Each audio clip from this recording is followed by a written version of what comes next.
Good morning, everyone. I'm so happy to be here with the marvelous Mel Kelly, who's very excited to be here as well, author of these two amazing books. And Mel Kelly is a self proclaimed disastrous life coach. Today, he is going to be talking to us about his disastrous cooking advice. Welcome, Mel Kelly. Thank you so much, Amy. It's an honor and a privilege to be here with the amazing Amy Hamilton, the amazing author of two amazing books, The Project Manager and The Consummate Communicator. Looking forward to our session today. I'm So, excited. Mel, I am here. I've got my pot holder ready. I am ready to start cooking. So let's just kind of go straight into it. We've had a lot of disastrous organizational skills, disastrous eating. I'm wondering, disastrous dieting. Like, how do you bring these together to destroy your kitchen? Well, I think it's like the topic you mentioned. It's like the episode of Sex in the City, and Carrie puts shoes in her oven because she doesn't have anywhere else to keep her shoes. And I mean, I think that is the best use of a kitchen oven possible. I mean, she's maximizing the space, and why wouldn't you? And fair play to her. So, She became rich and famous, and it, well, what better way would you use a kitchen oven than that? It's a perfect way to well, there's go. this little thing we like to call like cooking. Oh, Well, come normally you use on. your oven for like baking and roasting. Actually, cooking is like on You, the stove top. Yeah, but you mean you can use, I don't know, like you can go to fast food places, you can go to sandwich shops, you can order from Subway, there's a delivery service that'll deliver food to your house. Why do you need to cook? When everything is available from the local supermarket or it can be delivered to you. I mean, come on. This cooking thing, completely overrated. But if you are gonna actually cook, Oh, come what is on. your actual advice on putting all the ingredients together and putting together a meal? Oh, you're asking me. I would say Yes. get your delivery boy Mel, to do have you that. ever actually made any food?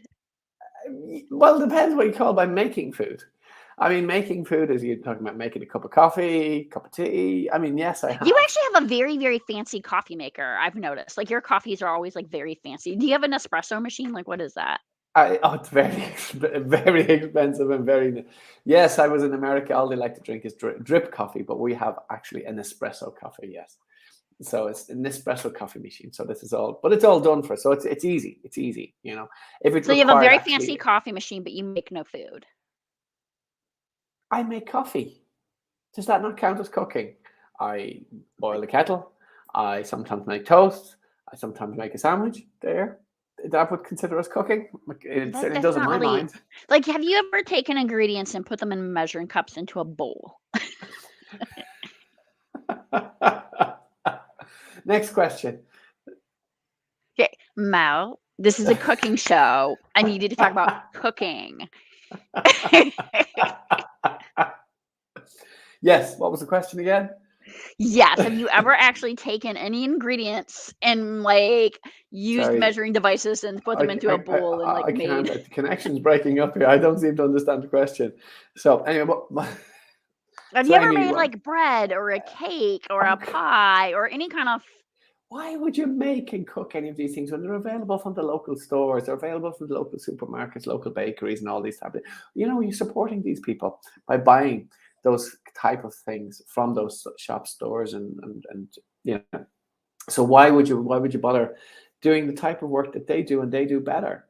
And you can give the opportunity to get better quality product and to actually support them in their livelihoods as well. What so I about you, don't think Amy? that What about not you? cooking is good for a cooking show. What about you, Amy? What about you and your cooking repertoire? So here's like You I've cook. lived in a lot of different places, and when I was in Colorado, it was really difficult for me to bake. So Colorado is known, for like being very high in elevation, and I would try to make all these different recipes at elevation. So I was making this traditional recipe for my family for like cookies, and I call my mom, and I'm like, Mom, I'm having all these problems. Like what do you think I should do? And my mom goes, Well, you should move back to sea level. And I was like, oh, that would fix the problem, Mom. So, but she was right, and I live back at sea level now that I'm in Virginia, and I can bake again. So, Really, cooking at high altitude is quite different to cooking at sea level.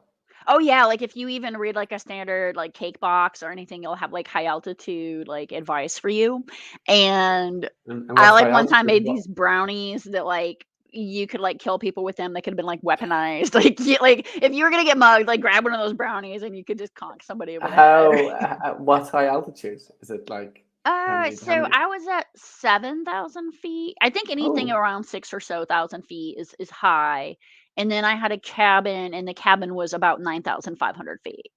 9,500. That's quite And high, isn't even the it? difference That's quite high. between the 2, like, I had to adjust recipes. Okay, okay. My goodness, you're nearly climbing the Himalayas at that stage. Nearly, Hmm. not quite, And but and, you're y you getting know, there. you were right, I probably shoulda just ordered food, right? Like, Yeah, I mean, this is it. don't There learn was to a cook at altitude, just buy everything, like, and never make your own food. there was a story in the news last week that somebody did a delivery 6 hours up one of the mountains. Was it the Himalayas or whatever it was? Some delivery service. Yeah, 6 hours. He delivered. See, exactly. There's delivery services all around the world, no matter where you are. You could use that time for something much more constructive than cooking. Come on. So have you ever done, like, campfire cooking, Mel? Like, where you have, like, the little coals and you put What's them under, like, camping? a Dutch oven? What's camping? Oh, What's disastrous camp? camping Oh, advice, I right. see this in our Oh, future. So, Mel, we're gonna go with the that's basics, hot. okay? Camping. Somebody once said Mel, camping. this Camping is is an apron, and camping is this is hot. a pot Camping. holder. Yeah, You as need them in your kitchen to cook. I heard it said once, camping is holidays for poor people.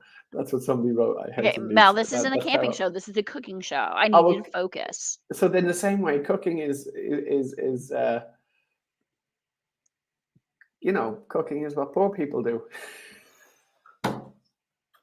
I'm not sure where to go with this. There we go. you, you wanted bad advice. There's my bad advice. Mel, now that you've alienated the entire audience, I do think that the thing about cooking too is you can control your ingredients and have a lot Oh, healthier you options don't because a trust lot of times Subway. you don't know what you're eating when you go You out. don't trust Subway. You don't trust Burger King. You don't trust McDonald's. They only put the best of the best. That's what they say. They only put the best ingredients into their products, and you don't believe that. Well, I don't care if it's a big box brand or if even a local brand. Like you don't know, like is there high fructose corn syrup in that? Is there all kinds of Oh, sugars and come on. additives? Or, are you able to get something like that's organic or Look, all the ingredients that you can actually pronounce the names. There's no kind of you know all of these fast food chains. They have our best health interests at heart. okay. We I feel know like that. fast food The- chain is the- not cooking. And so we can order from them and replace them with replace any bit of cooking that we do with that. Okay. So So Mal, the- since you refuse to talk about cooking in this episode, on the next episode, what we're going to be I, talking about is pets, which you also do not yeah, have. I talk about my level of expertise in these topics. So So a little bit of advice is do not cook your pets. Okay. Like we're just going to okay. start that right there. So next episode, we're going to be talking about pets, everyone. Thank you so much for listening to Mel's very bad cooking advice. It did not involve any cooking at all. See Have you a next great week.